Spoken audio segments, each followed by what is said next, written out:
जय भीम, नमस्कार। दलित बहुजन आंदोलन में महिलाओं की भूमिका की चर्चा अक्सर होती रहती है। पीछे जाएं तो सावित्रीबाई फुले से लेके फातिमा शेख तक तमाम लोगों का बड़ा योगदान रहा है। रमाबाई अंबेडकर का बड़ा योगदान रहा है। तब कहीं जाके जो बहुजन मूल निवासी आंदोलन है यहाँ पे खड़ा है।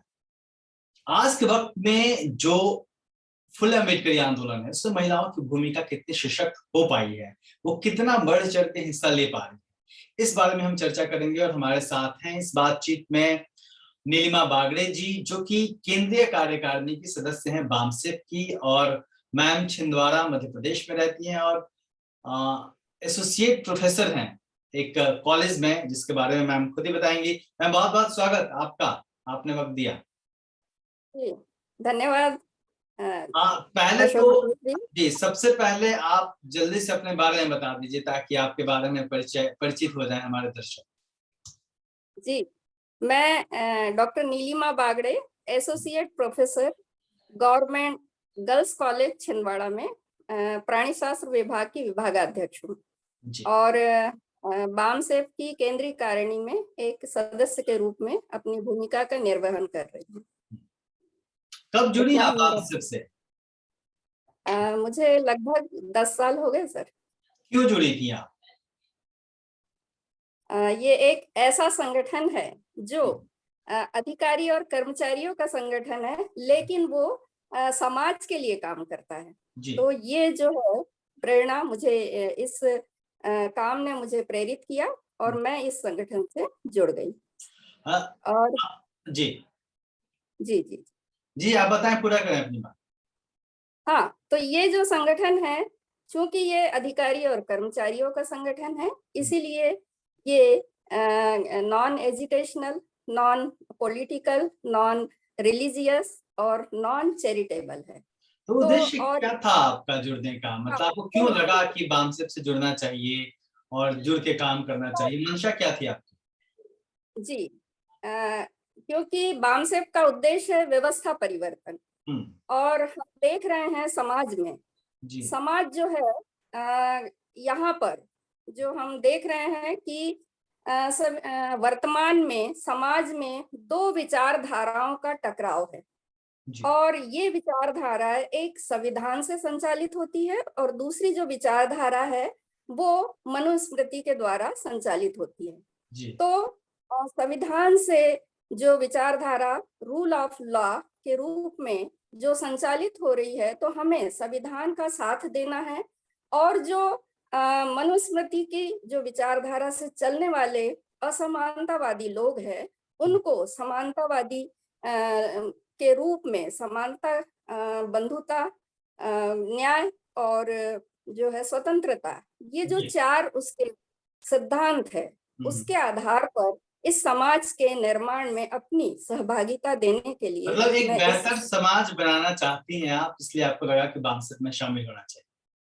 जी जी जी हाँ, मैंने जिक्र किया कि सावित्रीबाई फुले से लेके फातिमा शेख थी, फिर रमाबाई अंबेडकर का भी जो एक बड़ा योगदान था, जो अम्बेडकरी फुले मूवमेंट है, और उन्होंने जो बलिदान दिया, उन्होंने जो उस आंदोलन में अपनी आहुति दी कह सकते हैं, और जिस तरीके से उन्होंने इस आंदोलन को सींचा, उसकी वजह से आंदोलन यहाँ खड़ा है। लेकिन बाद के वक्त में क्या आपको लगता है कि फिर शिक्षित हो गई महिलाएं, हर घर में पढ़ी लिखी लड़कियां निकलने लगी, जिस तरह से उनको जुड़ना चाहिए अम्बेडकरी फुले मूवमेंट आंदोलन से, उससे वो जुड़ रही हैं? हाँ, धीरे धीरे परिवर्तन धीरे धीरे आ रहा है। क्योंकि हम देखें, बाबा साहब का की एक किताब को मैं कोट करना चाहूंगी। उन्होंने प्राचीन भारत में क्रांति और प्रतिक्रांति में कहा है कि ये जो संघर्ष है वो बुद्धवाद और ब्राह्मणवाद के बीच का संघर्ष है, और ये संघर्ष लगातार चलता रहा है। अभी भी वर्तमान में संविधान का शासन है, उसके बावजूद भी समानता और असमानता के बीच, शासक और शोषक के बीच में ये संघर्ष लगातार चल रहा है। तो हम देखें बुद्ध काल से, तो बुद्ध ने भी समता को प्रस्थापित किया। बुद्ध के समय में भिक्षु संघ उन्होंने बनाया, तो भिक्षुणी संघ भी बनाया, और बाद में महात्मा और उन दोनों के लिए उन्होंने विनय का नियम रखा था। इसी तरह से महात्मा ज्योतिबा फुले ने महिलाओं के आंदोलन के महत्व को देखते हुए उन्होंने माता सावित्रीबाई फुले को तैयार किया और फिर उन्होंने उनके माध्यम से इस आंदोलन को आगे बढ़ाया। फिर हम देखते हैं कि जो बाबा साहब है, बाबा साहब ने संविधान में महिलाओं को सारे हक अधिकार दे दिए और इस तरह से जब महिलाओं को अधिकार मिल गए, लेकिन जो व्यवस्था है, मनुवादी जो व्यवस्था है, वो महिलाओं में अभी भी स्थापित है और उसका कारण हमारे जो पितृसत्ता है वो ज्यादा प्रभावी है। और पितृसत्तात्मक समाज होने के कारण जो पुरुष है वो वर्चस्व आज भी कायम है। तो पुरुष वर्चस्व के कारण जो महिलाएं कार्य करना भी चाहती है तो उन्हें घर से बाहर जाने की अनुमति नहीं होती है। तो ये अब हमारे मूल निवासी बहुजन समाज को ये समझना है, क्योंकि आज समय की मांग है, हमारी आबादी 50% है और बाबा साहब ने कहा है कि किसी भी आंदोलन को जो है चलाने के लिए जो 50% भाग है उसको हम दूर नहीं रख सकते। अच्छा मैम, मुझे ये बताइए कि किसी भी आंदोलन से जब महिलाएं जुड़ती हैं तो आंदोलन में क्या बदल जाता है, क्या फर्क पड़ता है? जो महिलाओं के सोच विचार का जो तरीका है वो एक घरेलू रूप में होता है। महिलाएं घर की धुरी है, उनका दायरा एक फ्रेमवर्क में होता है कि वो अपने पति की देखरेख कर रही है, अपने बच्चों की देखरेख कर रही है, तो यहाँ तक ही, और अपने बुजुर्गों की देखरेख कर रही है और पूरे परिवार को वो चला रही है। जब वो उस दायरे से बाहर निकल कर आती है और जब आंदोलन में सहभागी होती है तो उसके सोच विचार का दायरा वो बदल जाता है। और जैसे ही वो दायरा बदलता है, वो जब कैडर के रूप में कैडर कैंप वो लेती है तो वो जो है सोच वो समाज के लिए हो जाती है। पहले वो अपने घर तक थी सीमित सोच, अब वो समाज के लिए उसकी सोच निर्मित होती है और इस तरह से वो धीरे धीरे अपने अंदर परिवर्तन लाती है और वो आंदोलन के लिए तैयार होती है। तो मैंने पूछा मैम, क्या बदलता है जब कोई महिला किसी आंदोलन से जुड़ जाती है तो उस आंदोलन में क्या बदल जाता है? आंदोलन में जो है पुरुषों का ही ज्यादा वर्चस्व होता है। तो जब आंदोलनरत जो पुरुष है अपने घर की महिलाओं को यदि वो लेकर आती है, क्योंकि आंदोलन अकेले पुरुषों से के द्वारा ही सफल नहीं हो सकता है और उसमें महिलाओं का सहभाग बहुत जरूरी है और ये हमारी 50% आबादी है तो उनको हम इग्नोर नहीं कर सकते हैं। तो उससे जो है जो बदलाव है वो आंदोलन में गति तेज हो जाती है, जिससे कि जो परिणाम हमें हासिल करना है वो हम मतलब उसकी ओर अग्रसर हो जाते हैं। आप एजुकेशन फील्ड से जुड़ी हुई हैं, पढ़ाती हैं, आपके संपर्क में तमाम बच्चियां आती होंगी, लड़कियां आती होंगी।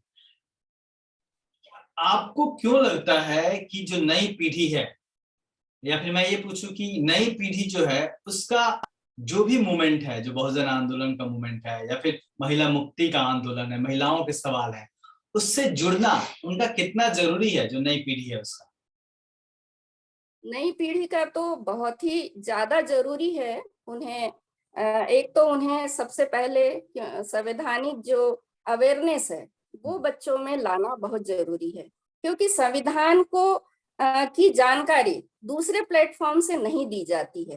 तो ये जो है संवैधानिक अवेयरनेस, ये हमारे संगठन ने जो है ये समाज में लाने के लिए शुरुआत की है, जिसे BS4 नाम दिया गया है, भारतीय संविधान सम्मान सुरक्षा और संवर्धन। तो इसके माध्यम से जो है हम युवाओं को, कॉलेज में हूं मैं तो मैंने ये दायित्व अपना बना लिया है, उठाया है कि हर बच्चों को संविधान की जानकारी से रूबरू कराऊं और इस तरह से जो है, जो उनके संवैधानिक अधिकार है महिलाओं के, खासकर क्योंकि मैं गर्ल्स कॉलेज में हूँ, तो महिलाओं के जो अधिकार है वो संविधान में कहाँ है उन्हें जाने, और उसके लिए फिर वो अपने अधिकारों की मांग के लिए वो तैयार हो। आखिरी सवाल है मेरा कि फुले अम्बेडकरी आंदोलन की बात करें तो, क्योंकि अभी भी जो इस समाज के सामने जो मुश्किलें खड़ी हैं, इस समाज की महिलाओं के सामने जो सवाल खड़े हैं,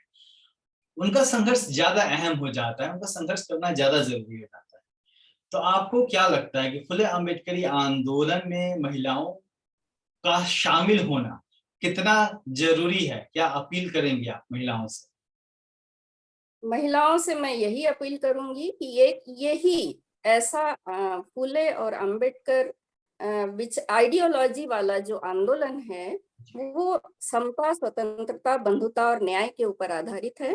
और ये जो आंदोलन है ये महिलाओं में एक समता, पुरुष वादी जो वर्चस्ववादी जो सोच है उसको बराबरी में लाने के लिए ये फुले अम्बेडकरी आंदोलन में महिलाएं बढ़ चढ़ के भाग लें, ताकि वो अपने परिवार के साथ साथ समाज का भी जो है वो कल्याण कर सके। जी जी, बहुत बहुत धन्यवाद मैम, आपने इस महत्वपूर्ण विषय पे तमाम जानकारियां दी। बहुत बहुत धन्यवाद। देखते रहिए दलित दस्तक। जय हिंद।